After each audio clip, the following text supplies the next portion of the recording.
नमो सिद्धाणं नमो आयर्याणं नमो वज्रायाणं नमो लोये सौवसाहुणम् ओंकारं बिन्दुसंयुक्तं नित्यं ध्यायन्ति योगिनः कामदं मोक्षदं चैव ओंकाराय नमो नमः। मंगलम भगवान वीरो मंगलम गौतमो गणे मंगलम कुंद कुंदार्यो जैन धर्मोस्तु मंगलम सर्वमंगल मांगल्यम सर्वकल्याणकारकम प्रधानम सर्वधर्माणां जैनम जयतु शासनम जैनम जयतु शासनम। ज्ञान समान नयान जगत में सुख को कारण ये परमामृत जन्म जरा मृत्यु रोग निवारण।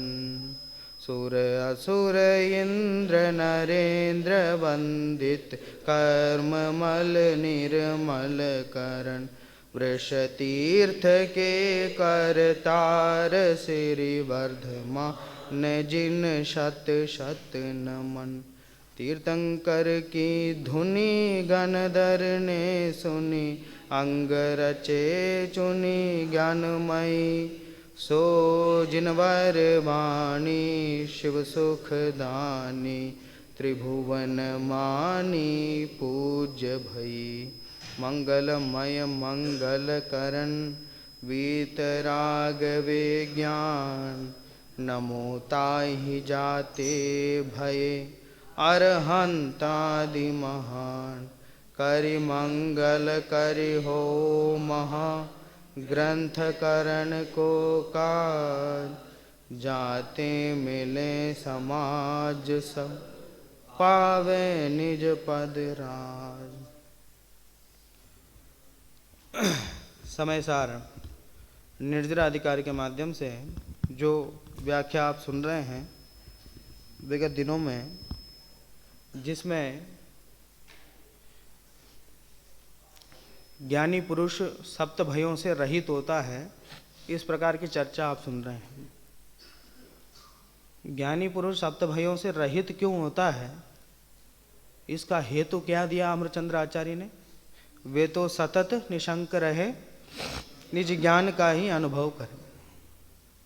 निज ज्ञान के अनुभवन ऐसा हेतु है जिससे ज्ञानी पुरुष निशंक रहता है। ये ज्ञानी की बात हुई।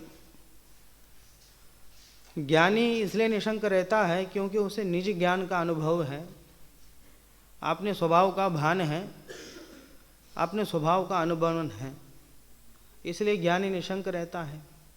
स्वभाव कैसा है कि स्वभाव का कभी नाश होने वाला नहीं है, कोई उसका छेदन कर सकता नहीं है, कोई उसका भेदन कर सकता नहीं है, उसको कोई मार नहीं सकता है।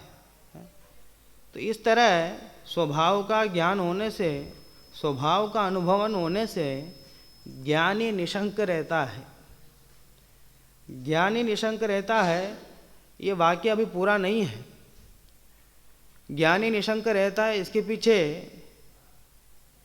एक वाक्य छुपा हुआ है। वो क्या है? अज्ञानी कैसा रहता है? शंकित रहता है। ज्ञानी निशंक रहता है, इसका मतलब निश्चित तौर पर हम ये अंदाजा लगा सकते हैं कि अज्ञानी शंकित ही रहेगा। ज्ञानी के निशंक होने में निज ज्ञान का अनुभव है, अज्ञानी के शंकित होने में वहाँ आधार क्या है? वहाँ निज ज्ञान का अनुभव है। नास्ति से कहें तो ऐसा कह सकते हैं कि निज ज्ञान का अनुभव नहीं है। ठीक है, बात समझ में आ रही ना? उत्तर तो एक होता है, उत्तर के अलावा जो भी होते हैं वो सब अनुत्तर हो जाते हैं, वो उत्तर है नहीं है। बात समझ में आ रही ना? उस दृष्टि से नास्ति से हम देखें तो अज्ञानी इसलिए शंकित रहता है कि आत्मा का अनुभव नहीं है क्या? अस्थि परक कथन क्या है? अस्थि से क्या है जिसके कारण ज्ञानी शंकित रहता है? ये बात हम टोडरमल जी के माध्यम से समझेंगे। वहाँ निर्जराधिकार में अमृतचंद्राचार्य ने समझाया कि ज्ञानी निशंकित रहता है निज ज्ञान के अनुभव के बल से, और यहाँ टोडरमल जी अज्ञानी शंकित क्यों रहता है इस बात को यहाँ समझा रहे हैं। अज्ञानी के शंकित होने के पीछे उसका आधार क्या है, तो टोडरमल जी कहते हैं मोह है। मोह का ऐसा प्रभाव है, मोह के प्रभाव के कारण वह अज्ञानी सदा शंकित रहता है। ऐसे मोह की महिमा ऐसा टॉपिक से इसका वर्णन कर रहे हैं चौथे अधिकार में। पूरे चौथे अधिकार में वैसे तो मिथ्या दर्शन, मिथ्या ज्ञान और मिथ्या चारित्र की विवेचना उन्होंने की है। मिथ्या दर्शन से मतलब इस जीव को मिथ्या दर्शन भाव है, भाव तरफ से किया है। उसमें जिनवानी चैनल में आज सुबह चर्चा आ रही थी ना, जीव के और अजीव के जो चर्चा चल रही है मिथ्या दर्शन आदि, वो जो भाव हुआ उसमें कर्मों ने कुछ नहीं किया, ऐसा जो ज़्यादा कह रहे थे। यहाँ जो जीव की तरफ से जो भाव होते हैं, जीव ने जो मिथ्या दर्शन किए, मिथ्या ज्ञान, मिथ्या चारित्र किया, उसका वर्णन इसमें टोडरमल जी ने किया और करके अंत में मोह की महिमा की है। आत्मानुशासन ग्रंथ में भी कहीं गुणभद्राचार्य ने मोह की महिमा की है, अनेकों ज्ञानियों ने किया है। महिमा माने इसको कोई मोह की प्रशंसा लायक नहीं है। जैसे कोई विद्यार्थी बहुत ही अधिक बदमाशी करता हो, बात नहीं सुनता हो, वो बारंबार समझाने पर भी उन्हीं कार्यों को दोहराता हो, तो कहते हैं ना वो तो महान है भैया, वो महान है, बहुत महान है। क्या इसका मतलब क्या वो महान है? उसको कह देना वो तो महात्मा है, वो तो महात्मा गांधी के बराबर महात्मा है। तो उसको महान कहा तो क्यों कहा? क्योंकि बार बार समझाने पर भी उसकी प्रवृत्ति नहीं छूटती है, एकदम वो ढीठ के समान प्रवृत्ति उसकी है, इसलिए उसे महान कहा जाता है। जो किसी के वश में नहीं हुए वो महान है। महान की परिभाषा ये नहीं है कि सबसे अच्छा हो, अच्छा काम करें, ऐसा नहीं, जो किसी के वश में नहीं होवे। ये मोह भी ऐसा है कि जब तक उसका उदय है वो किसी के वश में नहीं आ सकता। तो यहाँ ऐसी महिमा की बात है। प्रसिद्धि माने वास्तव में उसकी कोई प्रसिद्धि करना हो, मोह से कोई रिश्वत ले लिया वो टोडरमल जी ने, बाकी तो मोक्ष मार्ग प्रकाशक नाम रखा और महिमा मोह की। तो मोह की महिमा करके मोह का स्वरूप समझाना यहाँ उद्देश्य है। मोह की जो बारंबार समझाने पर भी जो उसकी प्रवृत्ति ऐसी होती है उसको समझाना यहाँ उद्देश्य है। देखिए अज्ञानी सशंक क्यों रहता है, देखो पेज नंबर 93 चौथा अधिकार सबसे अंतिम अंश। ऐसे ये मिथ्या दर्शनादिक भाव जीव के अनादि से पाए जाते हैं, नवीन ग्रहण नहीं किए हैं। ऐसे माने यहाँ इस अधिकार में जितने किया वो और पूर्व के अधिकारों में जितना किया सब, इन सबको लेना, इन सबको मिथ्या दर्शन आदि। पहले तो कर्मों की अपेक्षा किया, फिर बाद में जीव की अपेक्षा किया, सबको साथ में लेना है। ये सब कब से हैं? अनादि से। शुद्ध परिचिदानुभूता सर्वस्व भी काम भोग बंद कहा कि शुद्ध है, अनुभूत है, परिचित है। कब से? अनादि से है, आज की बात नहीं है। अनादि से ही इस जीव में ये मिथ्या दर्शन, मिथ्या ज्ञान और मिथ्या चारित्र के भाव जीव के पाए जाते हैं, नवीन ग्रहण नहीं किए हैं। इससे क्या सिद्ध हो गया? अब तक किसका वर्णन करते हुए आ रहे हैं? अग्रहित मिथ्यात्व का वर्णन करते हुए आ रहे हैं, नया ग्रहण नहीं किया। देखो इसकी महिमा कि जो पर्याय धारण करता है वहां बिना ही सिखाए मोह के उदय से स्वयमेव ऐसा ही परिणमन होता है। किसकी महिमा की बात कर रहे हैं? ये जो मिथ्या दर्शन, मिथ्या ज्ञान और मिथ्या चारित्र है जो अनादि से इस जीव में पाए जा रहे हैं, इन्हीं को यहां मोह कहा। ठीक है, इन्हीं को यहाँ मोह का। इनकी महिमा किस प्रकार है? बिना सिखाए ही स्वयमेव ऐसा ही परिणमन करता है। जो पर्याय धारण करता है वहाँ स्वयमेव ही अपने आप इस प्रकार परिणमन करता है। डॉक्टर बनने के लिए आपको 4-5 साल पढ़ाई करनी पड़ेगी, इंजीनियर बनने के लिए आपको 4-5 साल पढ़ाई करनी पड़ेगी। मनुष्य बनने के लिए कितने साल की पढ़ाई करनी पड़ेगी? नार की बनने के लिए कितने साल की पढ़ाई करनी पड़ेगी? देव बनने के लिए कितने साल की पढ़ाई करनी पड़ेगी? वो जो ये केंद्रीय पर्याय में से निगोद में से मान लीजिए कोई जीव आया, त्रियंच में गया मान लो, अब उसको कौन नोट्स देता होगा जा कर के? ये असंख्य पंचेंद्रिय के नोट्स हैं, तुम रख लो, ये तुम्हें काम आएंगे। तुम सर्वासिद्धि के नोट्स बना के अपने नीचे के विद्यार्थियों को दे दोगे, जूनियरों को, ये अच्छे नोट्स निकालें, तुम परीक्षा में इसका उपयोग कर लो। ऐसे ये पंचेंद्रिय जीव है, ये चतुरेंद्रिय जीव को नोट्स देते होंगे, तुम पंचेंद्रिय में आओगे तो तुम्हें काम आएगा। ऐसा सिखाना पड़ता है क्या? किसी जिस पर्याय को धारण करता है उस पर्याय में बिना सिखाए ही स्वयमेव परिणमन करता है। मनुष्य गति में तो थोड़े बहुत समझ में आता है कि जब बच्चा होता है तो उसको उसके माता पिता थोड़े बहुत सिखाते हैं उसको, लेकिन नरक गति में तो उत्पन्न होते ही प्रथम समय से ही युद्ध पर चला जाता है कि आओ। स्वागत ही वहाँ लड़ाई से होती है। वहाँ तो पैदा होते ही कोई आके मारता होगा उनको, शुरुआती लड़ाई से होती है। वहाँ देवगति में भी एकदम युवा पैदा होते हैं, भोग आदि ग्रहण कर लेते हैं। कौन सिखाता है उनको ये सब? कौन है? ये मोह सिखाता है। ये अनादि से ऐसा है कि जिस पर्याय को धारण करें उस पर्याय में स्वयमेव ही परिणमित होता है। बड़े दादा का बहुत प्रसिद्ध उदाहरण है, बारंबार ये उदाहरण दिया करते थे अपने प्रवचन में, कि एक सेठ था, और सेठ का पुत्र और उसके परिवार सब मिलकर के एक मुनिराज को आहार दिया। मुनिराज अवधि ज्ञानी थे। मुनिराज को आहार देने के बाद पूछा, लेकिन वो सेठ बहुत मोही था, लोभी था, मिथ्यात्व के वशीभूत था। आहार देकर के मुनिराज से यूं ही पूछा कि ये अगली मेरी पर्याय कौन सी होगी? सत्य वचन के धारी मुनिराज क्या कहेंगे? आहार दिया इसलिए इसकी प्रशंसा कर दो, देवगति में जाएगा। वो चाहे आहार करने वाला हो, वो चाहे निंदा करने वाला हो, कोई भी हो, जो बात सही है वही बताते हैं। उन्होंने कहा कि तुम ही क्या करोगे? अपने जो घर के पीछे लेटरिंग है उसमें कीड़ा बनोगे जाके।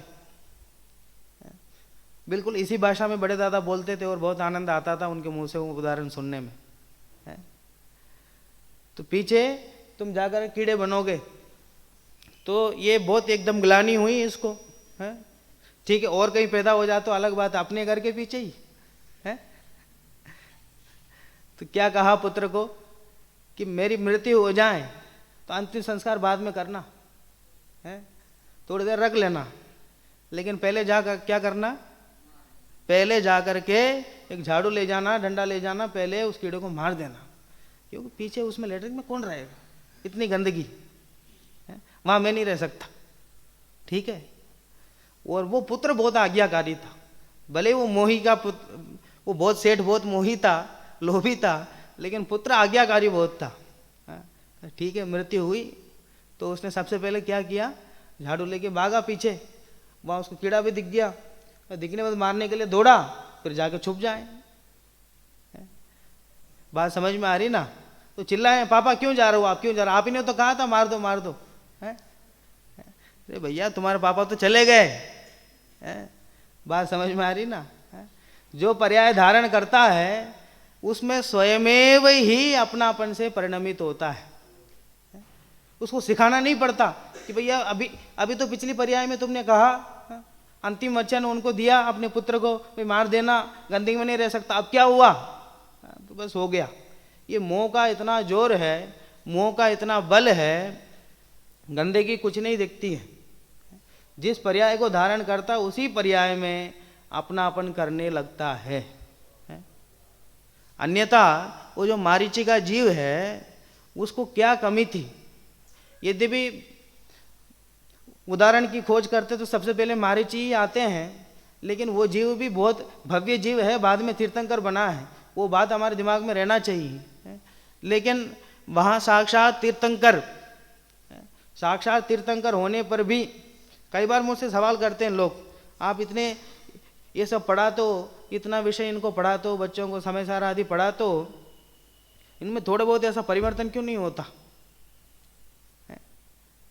कई ऐसा होते हैं कि जिनमें अधिकतर परिवर्तन नहीं होता है। कई विद्यार्थी ऐसे होते हैं उन्हें रुचि लग जाती है, वो पूरा जीवन इसी में लगाते हैं। कुछ विद्यार्थी नहीं लगा पाते हैं कि भैया ये निमित्त मात्र है। वहाँ तीर्थंकर के सामने ही तीर्थंकर का उपदेश सुनकर भी उस जीव को ऐसे परिणाम नहीं आए हैं। अब तीर्थंकर से बढ़कर के कौन सही उपदेश दे सकता, मुझे बताओ। तीर्थंकर से उत्कृष्ट वक्ता कौन है? अस्य मूल ग्रंथ करतार है श्री सर्वज्ञ देवा। सर्वज्ञ देव है मूल ग्रंथ करतार तो समस्त ग्रंथों के। सारे समाधानों, उनसे जो प्रश्न पूछते, अगले समय क्या होना है ऐसा प्रश्न पूछते तो भी वो बता देते समो शरण में। सब कुछ तय होने पर भी, सब कुछ हाथ पर रखे आंवले के समान पता चलने पर भी उसकी स्वीकृति नहीं हुई, इसके पीछे किस बात का बल है? बात समझ में आ रही ना? सब कुछ सामने स्पष्ट दिखने पर भी, समझ में आ जाने पर भी वैसे ही प्रवृत्ति होती है, इसके पीछे किस बात का बल है? एकदम ये वैसे नहीं होते ना, एकदम ये सप्त व्यसन में एकदम पारंगत हो जाते हैं, एकदम इनको आदत लग जाती है, एकदम इनको बहुत समझाओ, बिठा करके बहुत समझा करके इनको छोड़ो तो अगले क्षण कहाँ जाएंगे? अपन से जैसे मुक्त होंगे अगले क्षण कहाँ जाएंगे? तुरंत एकदम नशा की आदत हो जाती ना जिनको, कि बहुत समझाए, उसमें मारने पीटने से तो काम चलता नहीं है। बहुत एकदम समझाए, आराम से उनके माता पिता समझाएं, डॉक्टर लोग समझाएं, बहुत सब कुछ समझाएं, तो भी वो तुरंत वो नहीं छोड़ सकता, उसकी आदत होती है। फिर धीरे धीरे 2-3 साल लगते हैं, 2-4 साल लगते हैं, फिर समझा के लाइन पर आते। वो तो केवल इस नशा की आदत को सुधारने में इतना समय लगता है, और ये मोह तो अनादिकाल से इसका सेवन करता है। और आज हमने शास्त्र पढ़ा और आज ही समय दर्शन चाहिए, ठीक है? बात समझ में आ रही ना? ये मोह का इतना बल है कि जो पर्याय धारण करता है वहां बिना सिखाए ही मोह के उदय से स्वयं में ऐसा परिणमन होता है। ऐसा परिणमन माने कौन से परिणमन की बात कर रहे हैं? अभी जिसका वर्णन किया, मिथ्या दर्शन के उदय से किस प्रकार परिणमित होता है, मिथ्या ज्ञान के उदय से किस प्रकार परिणमित होता है, मिथ्या चारित्र के उदय से किस प्रकार परिणमित होता है, ऐसा जो पीछे वर्णन किया ना, ऐसा अपने आप परिणमित होता है, अपने आप उस रूप परिणमित होता है, उसको सिखाना नहीं पड़ता। तथा मनुष्य आदि को सत्य विचार होने के कारण मिलने पर भी सम्यक परिणमन नहीं होता, और श्री गुरु के उपदेश का निमित्त बने वे बारंबार समझाएं, परंतु यह कुछ विचार नहीं करता। दो बातें हैं इसमें। एक मनुष्य गति को छोड़ करके अन्य जो 3 गति हैं, वहाँ कोई ऐसा इतना ज़्यादा उसको मौका नहीं मिलता, इतना अवसर उसे नहीं मिलता। यहाँ इसको अवसर मिलता है, यहाँ सत्संगति का अवसर मिलता है, यहाँ इसको कोई सही बात बताने वाले मिलते हैं। अन्य गति में ऐसी कोई सुविधा नहीं है। यहाँ मिलते हैं लेकिन उसका विचार नहीं करता। अगर विचार कर लें तो सम्यक परिणमन हो जाएगा, लेकिन परिणमन नहीं करता, विचार नहीं करता। श्री गुरु बारंबार समझाते हैं। ये कौन से श्री गुरु की बात है? श्री गुरु माने वास्तविक जो सच्चे दिगंबर संत हैं, अरहंत आदि से लेकर के गणधर आदि से लेकर के भावलिंग संत आदि सभी श्री गुरु में आएंगे।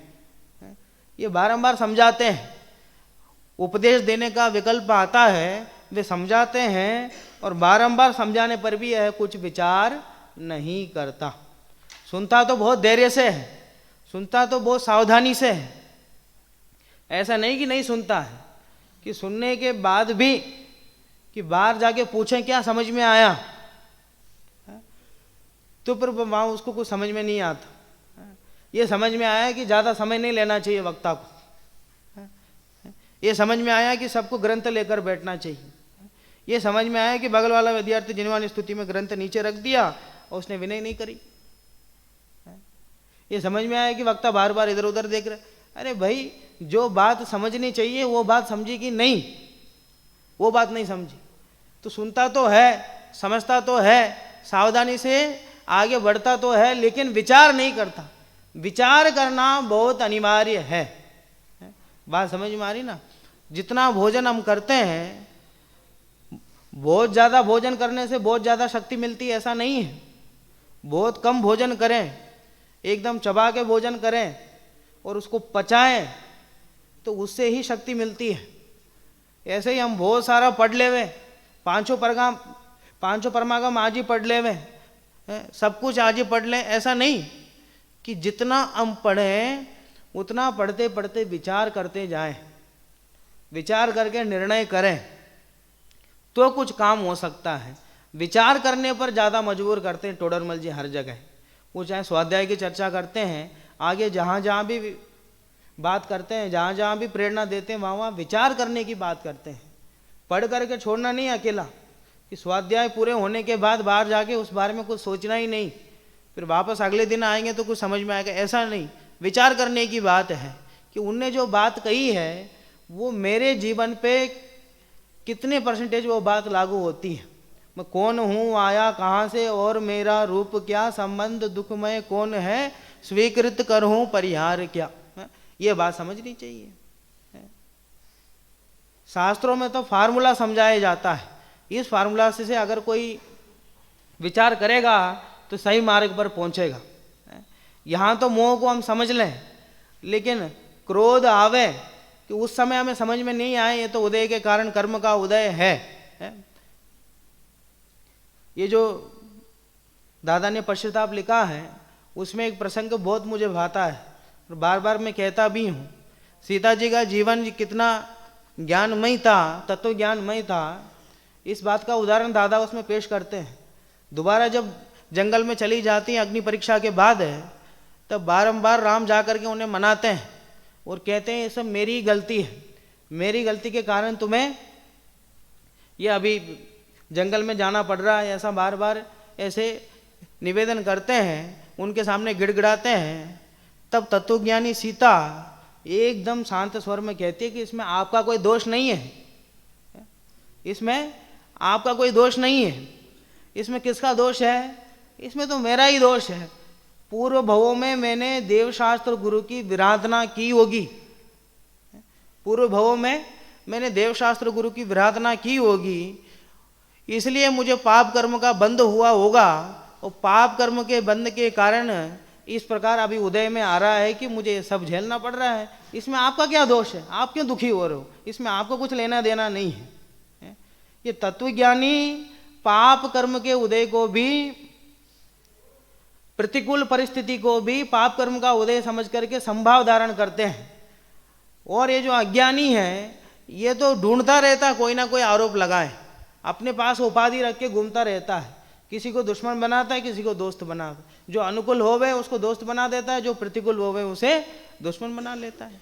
ये तुरंत कोई ना कोई किसी के ऊपर इसको उपाधि दिए बिना इसको काम चलता ही नहीं। किसी को अच्छा बुरा समझे बिना इसके दिन निकलते ही नहीं, इसके समय निकलते ही नहीं। कोई अच्छा नहीं है, कोई बुरा नहीं है, ऐसा समझ के ये चल ही नहीं सकता। ये खराब है, वो खराब है, ये सिस्टम ऐसा चलता है, ऐसा चलता है, वो सिद्धांत खराब है, ये सिद्धांत खराब। या तो किसी को खराब कहना है या तो किसी को अच्छा कहना है। लेकिन अनादिकाल से ये जो संसार चल रहा है ये मतलब ये किसी ने चलाया, किसी ने अपने माथे पर रख के इसको चलाया है। किसी ने सही सिद्धांत बता करके, अच्छा जो 14 कुलकर आए उन्होंने जैसा मार्ग बताया तो सबने वैसे पालन किया। तीर्थंकर ने जैसा मार्ग बताया वे सबने वैसे पालन किया। और साक्षात तीर्थंकर जो होंगे, तीर्थंकर से उत्कृष्ट वक्ता कौन हो सकता है? उनकी सभा में जो बातें आई सबने पालन किया, सब वैसे बराबर। अच्छा, समशरण में जितने जाते हैं वो उन सबको तो सम्यक दर्शन हो जाता होगा। जितने जीव सम्यक दर्शन में जाते समशरण में जाते हैं उन सबको तो समशरण हो जाता हो। समशरण में जाके भी सम्यक दर्शन नहीं होवे और शेर की पर्याय में सम्यक दर्शन हो जावे, ये बात क्या दर्शाती है? ये मोह का उपशम हो तो किसी भी परिस्थिति में सम्यक दर्शन हो सकता है, और मोह का उदय हो तो चाहे कैसे भी निमित्त बन जाए वहां सम्यक दर्शन नहीं हो सकता। ये मोह का ही प्रभाव है। इसलिए यहां क्या कहा, एक मनुष्य गति में ये पूरा 5वां अधिकार जो लिखा है टोडरमल जी ने, पूरा मनुष्य गति के जीवों के लिए लिखा है। एक मनुष्य गति में इसको थोड़ा सा अवसर मिलता है कि कुछ बात समझने के लिए। हम तो बहुत सौभाग्यशाली हैं, हमारी जो पढ़ाई है वो पढ़ाई ही तत्व ज्ञान है, हमारा जो काम है वो काम ही तत्व ज्ञान, हमारा कार्य क्षेत्र ही तत्व ज्ञान है। जो इंजीनियर होगा उसको अपना काम करना पड़ेगा, फिर अलग से स्वाध्याय के लिए बैठना पड़ेगा। जो डॉक्टर होगा जो उसका काम अलग से करना पड़ेगा, फिर स्वाध्याय करने अलग से बैठना पड़ेगा। लेकिन तुम अपना काम करोगे तो उसी का नाम स्वाध्याय है। तुम अपनी परीक्षा की तैयारी करोगे तो स्वाध्याय करोगे। तुम जो कुछ भी पढ़ना चाहोगे वो तुम्हारा स्वाध्याय ही है। तुम्हारा आत्म कल्याण ही तुम्हारा कार्य क्षेत्र है। हमारा आत्म कल्याण ही हमारा कार्य क्षेत्र है। ये बहुत बड़ा हमारा सौभाग्य है। लेकिन ये सौभाग्य कब काम का है, जब इसका हम बराबर उपयोग करें, इसको ग्रहण करें तो इसलिए यहाँ क्या लिखा, मनुष्य आदि को सत्य विचार होने के कारण मिलने पर भी सम्यक परिणमन नहीं होता और श्री गुरु के उपदेश का निमित्त बने कि वे बारंबार समझाएं, परंतु यह कुछ विचार नहीं करता। बारंबार समझाते हैं। आत्मानुशासन में लिखा है आचार्य गुणभद्र ने, मन रूपी बंदर को, बंदर होता ना जो, वो बहुत चंचल होता है, वो 1 सेकंड भी चुप नहीं बैठ सकता। वो कहीं इधर ना कुछ करता रहता है। तो क्या करें, बंदर को कैसे शांत करें? तो ये मन भी बंदर है, ये 1 सेकंड भी ये उपयोग कहीं ना कहीं लगाता रहता है। तो आत्मानुशासन में गुणभद्राचार्य ने क्या लिखा, ये मन रूपी बंदर को शास्त्र रूपी वृक्ष में चढ़ा दो। क्या कहा, मन रूपी बंदर को शास्त्र रूपी वृक्ष में चढ़ा दो। लेकिन वो वृक्ष कितना बड़ा है, कि वो वृक्ष बहुत बड़ा है, ये बहुत बड़ा है। उसके क्या क्या थोड़ी विवेचना तो करो इसकी, कि इसमें अनेकांत स्यादवाद रूपी शाखाएं हैं। क्या करें, उस वृक्ष की क्या है विशेषता, अनेकांत स्यादवाद रूपी शाखाएं, नए रूपी फल लगे हैं उसमें, प्रमाण रूपे, प्रमाण जैसे पत्ते लगे, ऐसे कुछ उसमें वर्णन है व्यवस्थित रूप से। एक एक चीज का उन्होंने वर्णन किया, जड़ किसका है, शाखाएं किसकी हैं, पत्ते किसके हैं, फल किसके हैं, ये सब उसमें उन्होंने वर्णन किया। ऐसा इतना बड़ा वृक्ष है, बंदर को उसमें चढ़ा दो, वो दिन भर खेलता रहेगा उसमें। वैसे ही तुम भी शास्त्रों में खेलो, ये शास्त्र रूपी वृक्ष में चढ़ जाओ, इसके विभिन्न अर्थों में खेलते रहो। बस यही है इस मन को शांत करने का एकमात्र उपाय, यही है, और कोई दूसरा उपाय नहीं है। क्या करें साहब, प्रवचन तो 1 घंटा होता है, तो ये शास्त्र रूपी वृक्ष तो 1 घंटे के लिए खुलता है। अरे 1 घंटे के लिए नहीं खुलता है, तुम 1 घंटा जो सुनते हो 23 घंटा विचार करो उसके, चलते फिरते उठते बैठते जो भी पढ़ते लिखते हो उसका विचार करो। लेकिन यहाँ विचार नहीं करता, ये तो दिक्कत है। तथा स्वयं को भी प्रत्यक्ष भाषित हो वह तो मानता नहीं और अन्यथा ही मानता है, किस प्रकार सो कहते हैं। स्वयं को भी ये तो दूसरे लोग जो समझाते हैं उसे तो मानता नहीं है, लेकिन स्वयं जो अपने आंखों के सामने दिखता है उसे भी नहीं मानता। दूसरे लोग समझाते हैं नहीं मानते, उसको तो उन्होंने जल्दी निपटा दिया। अब जो आगे का वर्णन है वो स्वयं प्रत्यक्ष अपने आंखों के सामने दिखने पर भी उसे नहीं मानता। इस बात का वर्णन पूरे अभी 1.5-1.25 पेज में करने वाले हैं। देखो, सबसे पहले मरण होने पर शरीर आत्मा प्रत्यक्ष भिन्न होते हैं। एक शरीर को छोड़कर आत्मा अन्य शरीर धारण करता है। वहाँ व्यंतराधिक अपने पूर्व भाव का संबंध प्रकट करते देखे जाते हैं, परंतु इसको शरीर से भिन्न बुद्धि नहीं हो सकती। देखो 3 बातें बताई इसमें। एक तो क्या है, मरण होने पर शरीर और आत्मा भिन्न होते दिखाई देते हैं। कैसे? मरण होने के बाद आदमी बोलता नहीं है, आदमी देखता नहीं है, आदमी सोचता नहीं है, उसका शरीर यहीं रह जाता है, आत्मा कहीं और चला जाता है। ये तो सबको स्पष्ट समझ में आ जाता कि नहीं है? आता है। एक शरीर को छोड़ करके दूसरे शरीर में चला जाता आत्मा, ये समझ में आता है, लेकिन दिखाई नहीं देता, लेकिन समझ में आता है। कैसे समझ में आता है? बिना हेतु के बात नहीं करते हैं टोडरमल जी, इसमें उदाहरण देते हैं, हेतु देते हैं। क्या देते हैं? वहाँ व्यंतरादिक अपने पूर्व भाव का संबंध प्रकट करते देखे जाते हैं। व्यंतरादिक जो होते हैं, मान लीजिए इस पर्याय से कोई मर गया, वो जाके व्यंतर बन गया, तो वापस आकर के कहता है कि मैं पूर्व में तुम्हारे पिता था, पूर्व में मैंने ऐसे ऐसे काम किया था। ठीक है, ऐसे पूर्व भाव की ऐसी लड़ाई होती ना आपस में, ऐसा देखा जाता है। किसी के ऊपर भूत आ जाता है, व्यंतर आदि आ जाते हैं, वे आकर के बदला लेते हैं। अगर सामने वाले का कर्म का उदय हो, वे आकर के बदला लेते हैं। इससे क्या समझ में आता है? इससे समझ में आता है कि भैया शरीर तो यहीं रह जाता, आत्मा कहीं और चला जाता। आत्मा तो जाकर के व्यंतर बन गया, वह व्यंतर के शरीर में चला गया और इसका शरीर यहीं रह गया। इससे इस बात से भेद विज्ञान की सिद्धि कर रहे हैं टोडरमल जी। की विशेषता है, देखो, एक जीव मर करके व्यंतर आदि रूप व्यंतर बन गया और आने वाले भाव में व्यंतर बनने के बाद पूर्व भाव में जहां से गया था वहां आकर के लोगों को संबंध प्रकट करके दिखाई देता है। किसी को फायदा पहुंचाता है, किसी को दुख पहुंचाता है। बात समझ में आ रही कि नहीं मैं क्या कह रहा हूं? लौकिक में ऐसी घटनाएं होती कि नहीं, आप देखते हैं कि नहीं? देवादिक ने सहयोग किया। एक उदाहरण देता हूं आपको, उसका रामायण का ही उदाहरण दो। वो जो पक्षी, क्या नाम था उसका? हाँ, जटायु का ही उदाहरण है ना। वो देवगति में गया बाद में, फिर वापस रब रामचंद्र जी 6 महीने तक लक्ष्मण का जो शरीर है उसे लेकर घूमते रहे। वो बाद में समझाने के लिए कौन आया? हाँ, तो अगर जीव भी मर जाता है, शरीर भी मर जाता है, अगर ऐसा माना जाए तो जटायु का जीव वापस कैसे आया? इसका मतलब क्या है?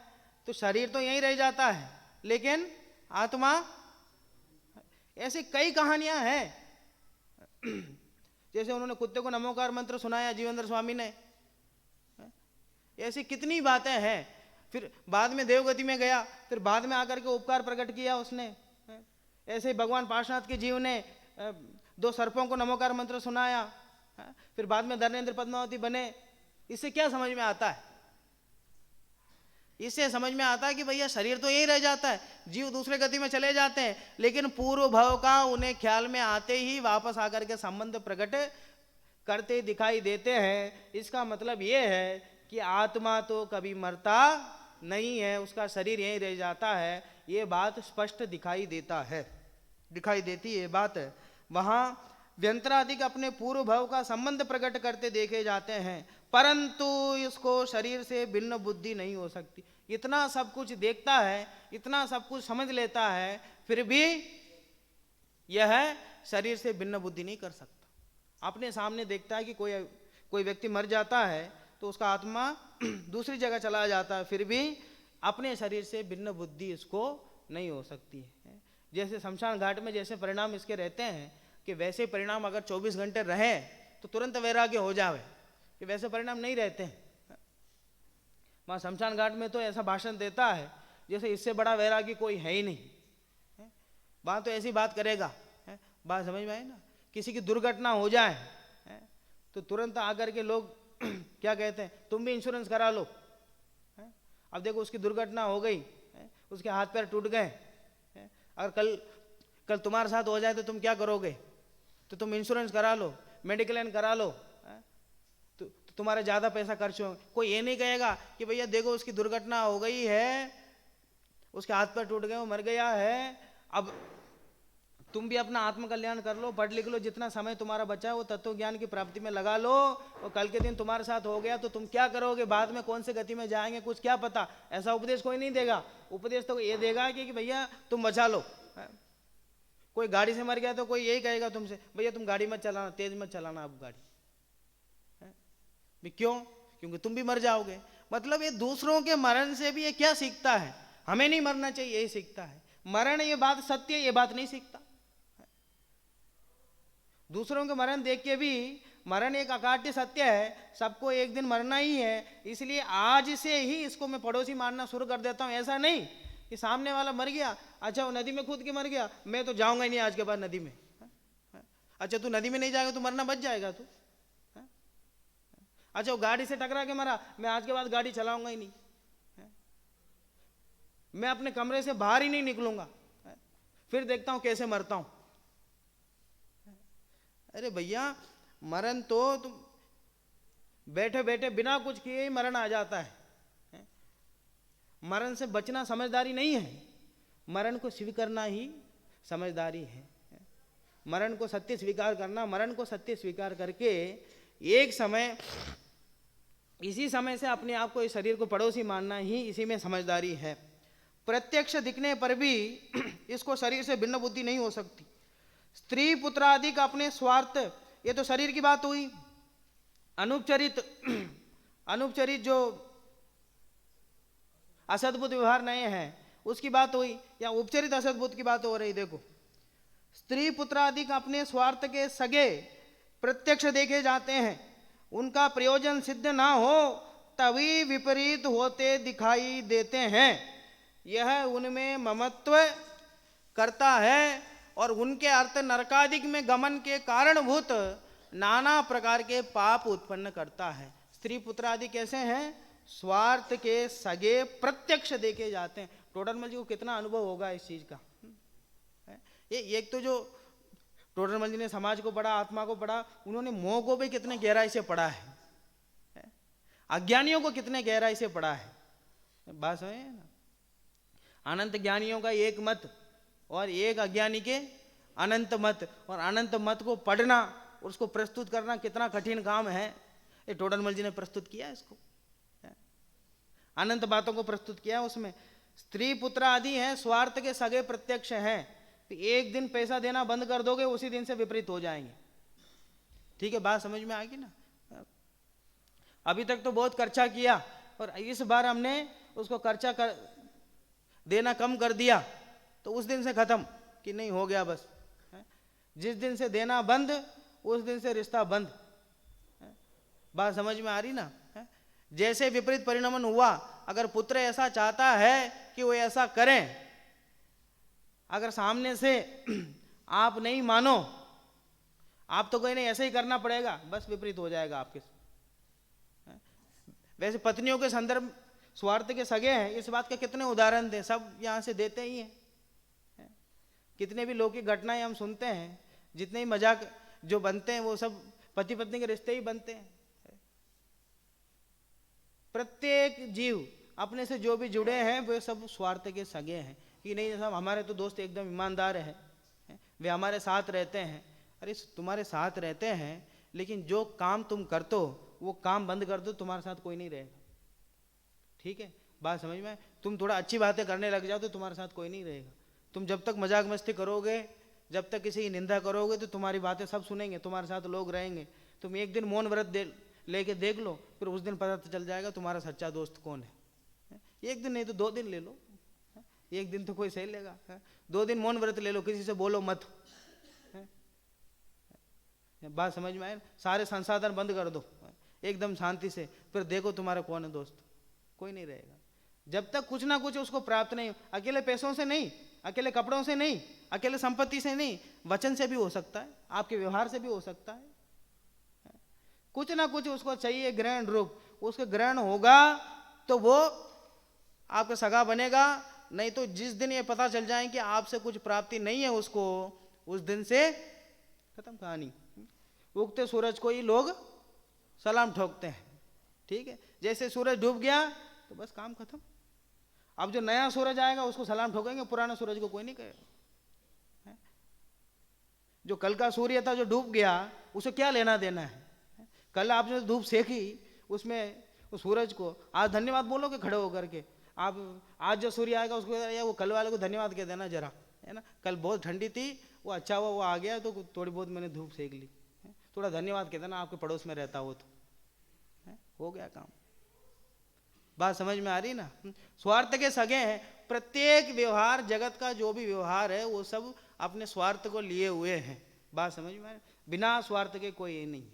ठीक है, और जिस दिन ये पता चल जाए कि छुट्टी नहीं देंगे तो उनके कमरे में आने का कोई मतलब नहीं है, उनको जय दिन कहने का कोई मतलब नहीं है, उनकी सेवा करने का कोई मतलब नहीं है। और ये पता चल जाएगा तो छुट्टी दे देते हैं बस, तो फिर उनकी जय दिन करना शुरू, सेवा करना शुरू। बात समझ में आए ना? और जिस दिन ये पता चल जाए तो नहीं तो मना कर देते, डांट देते, बस उनके पास जाना बंद कर दो। वो पता चल नहीं है तो प्रशंसा करते तो जाना शुरू। बात समझ में आ रही ना? अच्छा सब कुछ हो जाए, फिर 5 साल हो जाए, फिर 5 साल होने के बाद यहाँ से निकलने के बाद फिर भी आकर के अरे साहब जय जय एक एप्लीकेशन, मेरी एप्लीकेशन ले लेना साहब, छुट्टी दे देना मुझे, उसके बाद करोगे क्या? उसके बाद क्या लेना देना है? तो ये व्यवहार भी बदलता है। जब तक स्वार्थ रहता है तब तक अलग व्यवहार रहता है, वो जैसे ही स्वार्थ खत्म होता है उसके बाद व्यवहार बदल जाता है। इसलिए मुनिराज को क्या कहते हैं? निस्वार्थ भाव से तपस्या करते हैं, स्वार्थ त्याग की कठिन तपस्या बिना स्वार्थ के करते हैं। उनको कोई स्वार्थ नहीं है, उनको जाके गर्मी में बैठकर ये सिद्ध नहीं करना है कि मैं बहुत ज़्यादा गर्मी ग्रहण करता हूँ, कहीं जाकर सर्दी में बैठ करके उनको ये सिद्ध नहीं करना है, बिना कोई स्वार्थ के, बिना कुछ लेने देना।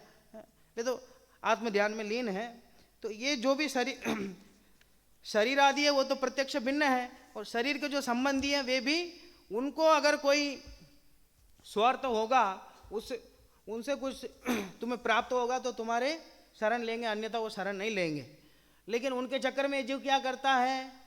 नरक आदि में जाना पड़े, नरक आदि में जाना पड़े ऐसे घोर पाप करते हैं, घोर पाप करते हैं। किस लिए? अपने परिवार के लिए। स्वयं तो क्या करता है? स्वयं तो मेहनत करता रहता है, स्वयं तो इतना रिश्वत लेता है कि 24 घंटे फिक्स होते हैं इसके, एक एक मिनट कहाँ से कितना रिश्वत लेना है।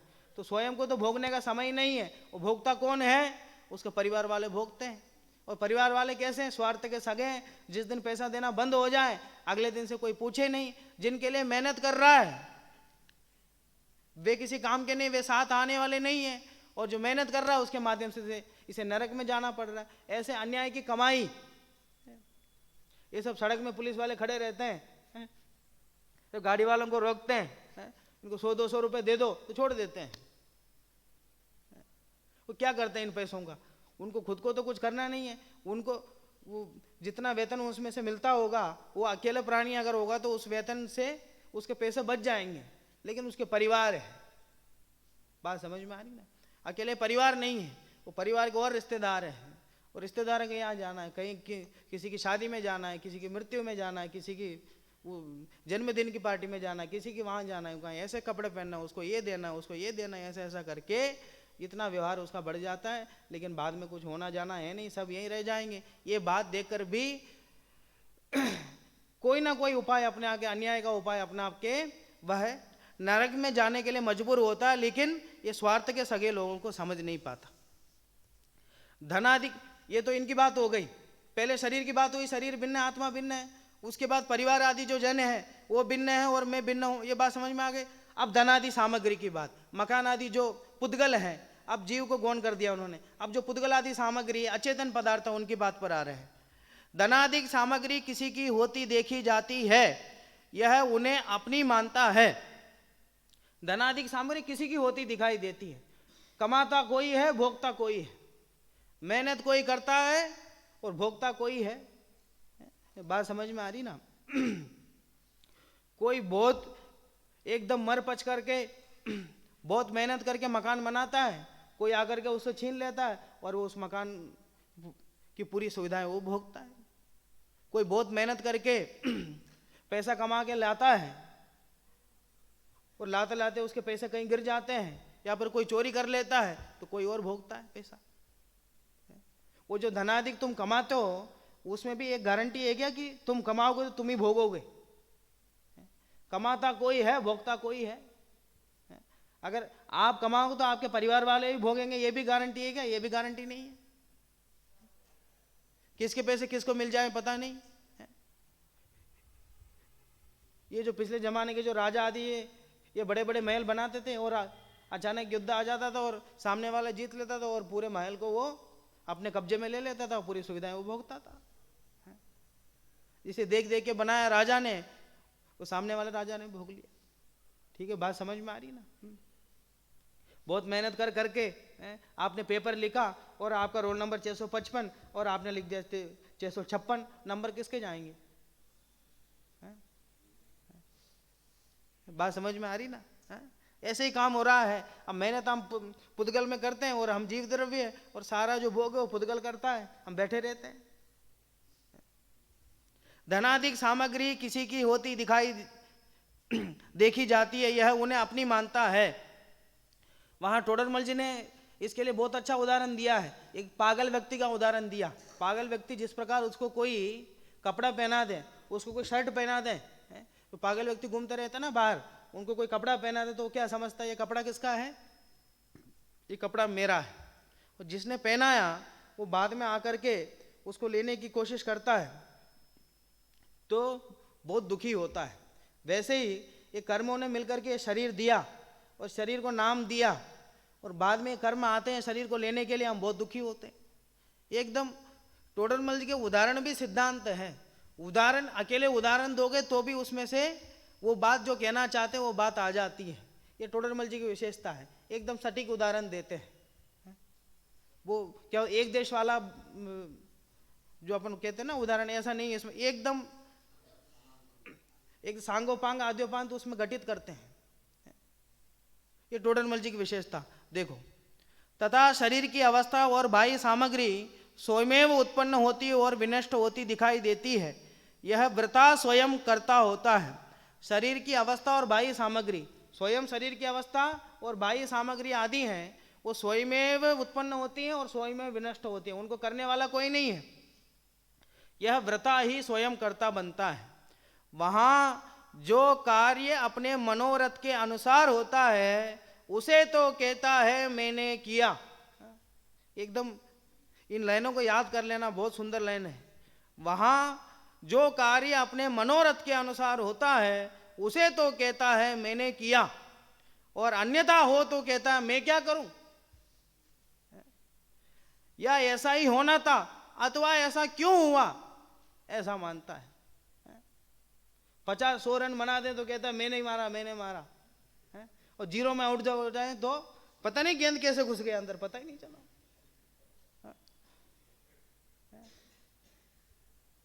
बात समझ में आ रही ना, पता नहीं मैंने तो ऐसा ही मारा, पता नहीं कैसे क्या छूट गया। वो 50 रन बना दिया तो फिर मैंने मारा, मैंने मारा। या तो करता होना है तो दोनों जगह करता हो जा, या जो अकर्ता होना है तो दोनों जगह अकर्ता हो जा। एक जगह करता हो जाता है, एक जगह अकर्ता हो जाता। ऐसा जो छल करता है उसका नाम अज्ञान है, उसका नाम मोह है। ये मोह की महिमा है कि जहां अपना मनोरथ के अनुसार काम हो जाता है, ये जैसा चाहता है, लोग जैसा चाहते हैं वैसा काम हो जाए तो कहता मैंने किया, और लोग जैसा चाहते हैं, ये जैसा चाहते हैं वैसा काम नहीं होवे तो क्या ऐसा ही होना था, मैं क्या करूं, मैंने तो बहुत कोशिश की लेकिन नहीं हुआ, पता नहीं ऐसा क्यों हो गया। इस प्रकार का वाक्य ढूंढ के रखता है वो। इसकी जो भाषा है वो भाषा भी मोह से प्रभावित है। ये अज्ञानी की भाषा भी मोह से प्रभावित है। और टोडरमल जी ने कितनी गहराई से इन्होंने पढ़ा होगा कि जो अपने अनुसार हुआ तो मैंने किया, और नहीं हुआ तो मैं क्या करूं। इसमें एक दादा का उदाहरण है, बहुत सुंदर उदाहरण है ये। यद्यपि इस बात को बहुत अपन खोल सकते हैं, आगे समय मिलेगा तो खोलेंगे। वो जो दादा का उदाहरण उसे देते हुए बात पूरी करता हूं। एक दादा का प्रसिद्ध उदाहरण वो बार बार देते हैं इस संदर्भ, कर्तृत्व के संदर्भ में। एक व्यक्ति के 5 पुत्र थे, तो उसने 5 में से 4 पुत्रों को तो अच्छे से पढ़ा करके किसी को डॉक्टर बनाया, किसी को इंजीनियर बनाया, किसी को जो भी अकाउंटेंट जो भी बनाया। एक दिन कोई बहुत बड़ा आयोजन हो रहा था तो लोगों को परिचय करा रहा था अपने परिवार का। तो मेरा ये जो पहला पुत्र है डॉक्टर है, दूसरा इंजीनियर है, तीसरा अकाउंटेंट है, ये चौथा टीचर है, इन सबको मैंने ऐसा बनाया। और एक को परिचय दिया, फिर आगे बढ़ गया, 2-4 लोगों को ऐसा परिचय दे रहा था। 5वें पुत्र के बारे में परिचय नहीं दे रहा था। तो किसी ने नोट किया तो जाके पूछा, अरे भाई साहब, ये 4 लोगों का परिचय तो आप सबको दे रहे हो, एक का परिचय क्यों नहीं दे रहे हो? अरे वो तो नालायक है, वो कुछ कर ही नहीं पाया। क्या बोला? वो कुछ कर ही नहीं पाया। वो 5वां पुत्र है, उसने तो कुछ कर नहीं पाया, और 4 पुत्रों को मैंने अच्छा बना दिया, और 5वां पुत्र कुछ कर नहीं पाया। ये 5वें पुत्र की गलती है कि वो कुछ कर नहीं पाया। 5वें पुत्र जो नालायक हुआ उसका कर्ता कौन है? तुम हो कर्ता। अगर 4 के कर्ता तुम मानते हो, 4 को तुमने डॉक्टर बनाया, एक को इंजीनियर बनाया, एक को वकील बनाया, अकाउंटेंट बनाया, ऐसा कहते हो तो 5 को नालायक तुमने बनाया। अगर अकर्ता बनना है, अकर्ता बना तो चारों को तुमने कुछ नहीं बनाया और इसको भी कुछ नहीं बनाया, ऐसा मानो।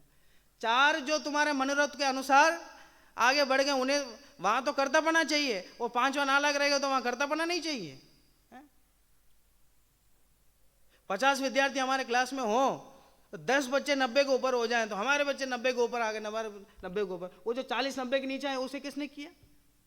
वो जो 5 विद्यार्थी फेल हो गए उनका कर्ता कौन है? वो तो नालायक है, उनको बहुत पढ़ा है मैंने, पढ़े नहीं वो बच्चे।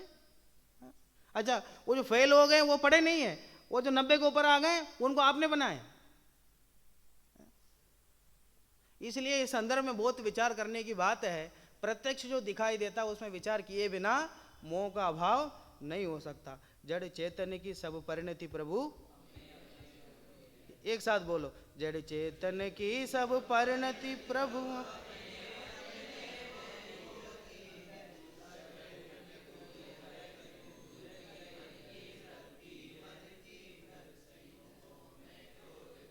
एक साथ बोलो, एक साथ बोलने में आनंद है, विचार करके बोलो।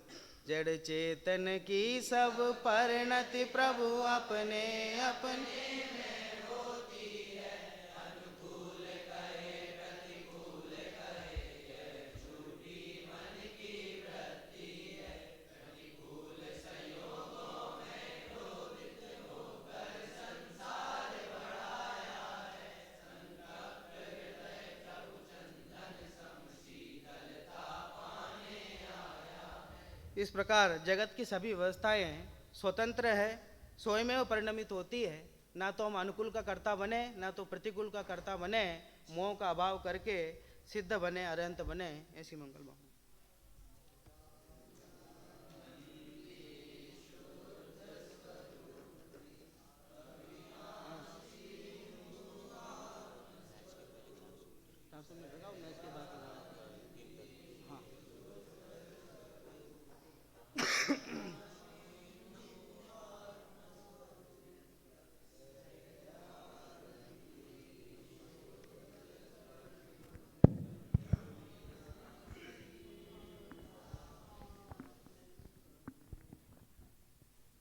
आज फाइनल मैच होने वाला है, तो उसके पूर्व 400 मीटर दौड़ होगी और मैच के बाद 3 पैर दौड़ होगी। तो उसके लिए जो जो दौड़ने वाले हैं वो वहाँ पे समय पर पहुँचे। और दो प्रतियोगिता ना कोई मैच के बाद? हाँ, रिले भी मैच के बाद ही होगी। हाँ, 10:30 बजे 400 मीटर दौड़ है, 11 बजे से मैच है, मैच के बाद रिले और 3 पैर दौड़ की प्रतियोगिता होगी। और आज कम विद्यार्थी पहुंच रहे हैं ग्राउंड पर, इसलिए 10 बजे एक ही शिफ्ट में बस जाएगी। यहाँ से 10 बजे एक साथ एक ही शिफ्ट में जाएगी। साहित्यिक सप्ताह के अंतर्गत जो शोध पत्र प्रतियोगिता होने वाली है उसमें जितने भी प्रतिभागियों ने भाग लिया है वे सभी जन अपने अपना शोध अभी खाने के पूर्व तक जो संचालक है दुर्लभ जी इन्हें जमा करा दे, लिख कर जमा करा दे। इसके बाद चेक होकर जो विद्यार्थी उसमें से सिलेक्ट होंगे उनके शोध ही आगे जाएंगे। और इसके बाद जो नाटक प्रतियोगिता में भाग ले रहे हैं वे अपनी रसीद अभी, जिनने भी रसीद नहीं कटाई हो तो अभी बनवा ले और अपने नाटक का नाम संचालकों को लिखवा दे। इस प्रकार से सूचना थी। अभिजीत वाणी स्तुति।